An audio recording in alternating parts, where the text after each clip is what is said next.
ये कहानी है भारत के पहले प्रधानमंत्री जवाहरलाल नेहरू के अटूट सिगरेट प्रेम की, उनके महंगे शौक की। एक ऐसे दौर की कहानी जब देश अभी अभी आजाद हुआ था, संसाधन कम थे, पैसा कम था, व्यवस्थाएं बन ही रही थीं। लेकिन उसी समय एक विमान उड़ा, देश की जरूरत के लिए नहीं, किसी आपात स्थिति के लिए नहीं, बल्कि एक व्यक्ति की निजी सुविधा के लिए। मामला था सिगरेट का। नेहरू का मध्य प्रदेश से खास लगाव था। कहा जाता है कि मध्य प्रदेश नाम भी उन्होंने ही दिया था। भोपाल से उनका विशेष जुड़ाव था। कांग्रेस नेता शंकर दयाल शर्मा से उनकी नजदीकी के कारण वो अक्सर भोपाल आते थे और राजभवन में ठहरते थे।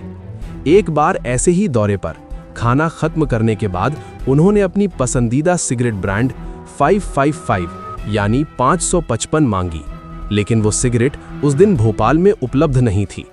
अब यहां से कहानी दिलचस्प नहीं, चौंकाने वाली हो जाती है। तुरंत अधिकारियों को सक्रिय कर दिया गया। एक विशेष विमान की व्यवस्था की गई। भोपाल से विमान इंदौर भेजा गया, सिर्फ एक सिगरेट का पैकेट लाने के लिए। पैकेट इंदौर से विमान में लाया गया, उसी तरह वापस उड़ाकर भोपाल पहुंचाया गया और सीधे नेहरू को सौंप दिया गया।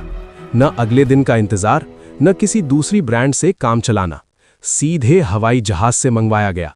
सोचिए, एक नए आजाद देश में जहां जनता मूलभूत सुविधाओं के लिए जूझ रही थी, वहां सरकारी संसाधन एक व्यक्ति की आदत पूरी करने में लगाए गए।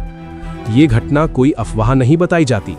मध्य प्रदेश राजभवन की आधिकारिक वेबसाइट पर राजभवन के संस्मरण नाम से ऐसे कई प्रसंग दर्ज हैं। कहा जाता है कि ये विशेष घटना मध्य प्रदेश के तत्कालीन राज्यपाल हरिविनायक पाटस्कर की डायरी में दर्ज थी। उन्होंने 1957 से 1965 तक राज्यपाल के रूप में सेवा की। 1965 में नेहरू के निधन के 1 वर्ष बाद उन्होंने ये डायरी राजभवन अधिकारियों को सौंप दी थी। ये कहानी सिर्फ एक सिगरेट की नहीं है, ये कहानी है सत्ता और विशेषाधिकार की, और शायद इसीलिए इसे याद रखना जरूरी है।